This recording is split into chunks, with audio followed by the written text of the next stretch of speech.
హగ్గయి గ్రంథము 2వ అధ్యాయము 6-7 వచనాలు. హగ్గయి గ్రంథము 2వ అధ్యాయం 6-7 వచనాలు. మరియు సైన్యములకు అధిపతియగు యెహోవా సెలవిచ్చినదేమనగా, ఇక కొంతకాలము ఇంకొక మారు ఆకాశమును హల్లెలూయా హల్లెలూయా, ఇంకో కొంతకాలానికి ఇంకొక మారు నేను కదిలిస్తాను. ఆకాశమును భూమిని సముద్రమును నేలను నేను కంపింపచేయుదును. నేను అన్యజనులందరినీ కదిలింపగా అన్యజనులందరి యొక్క ఇష్ట వస్తువులు తేబడును. హల్లెలూయా. అన్యజనులు రావడమే కాదు, వాళ్ళ యొక్క శ్రేష్టమైన వస్తువులు లేదా శ్రేష్టమైన ధనము, శ్రేష్టమైన వాటిని పట్టుకొని వస్తారు. నేను ఈ మందిరమును మహిమతో నింపుదును. ఇదే సైన్యములకు అధిపతియగు యెహోవా వాక్కు. నేను ఈ మందిరమును మహిమతో నింపుతాను. ప్రభు అంటున్నాడు, ఇంకొక మారు నేను కదిలిస్తాను. I will shake all nations once again.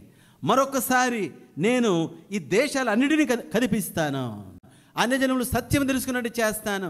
ఎవరు వ్యతిరేకించారో, ఎవరు వ్యతిరేకంగా నిలబడ్డారో వారే ఆయన పక్షముగా నిలబడేటట్టు చేస్తాను. దేవుని బిడ్డ, దేవుడు మరొకసారి ఆయన కదిలించబోచున్నాడు. నీవు నేను నిలబడితే చాలు, ఆయన చేస్తాడు. మనమేదో పెద్ద వీరులమని కాదు. దేవుని బిడ్డ, నీవు మనము నిలబడితే ఆయన ఇంకొక మారు I will shake all nations, అన్ని దేశాలను నేను కదిపిస్తాను. బైబిల్ చెప్తుంది, మరొక మారు ఆయన కదిలించనే ఉన్నాడు. కాబట్టి దేవుడు భారతదేశంలో గొప్ప ఉజ్జీవ జ్వాలలు రగిలింపబోచున్నాడు. కాబట్టి భారతదేశం అంతా కూడా దేవుని ఉజ్జీవముతో నింపబడబోతుంది. దేవుని బిడ్డ, ఒక మాట చెప్తాను, మునుపెన్నడూ జరగని ఉజ్జీవం రాబోతుంది.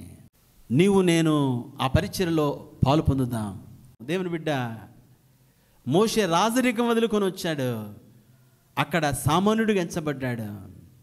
కాబట్టి దేవుడు ఆయన వాడుకున్నాడు. కాలము నీ చేతిలో నా చేతిలో లేదు. ఏ రోజు లోకం వదులుతామో తెలియదు. అందుకోసమే ఇప్పుడే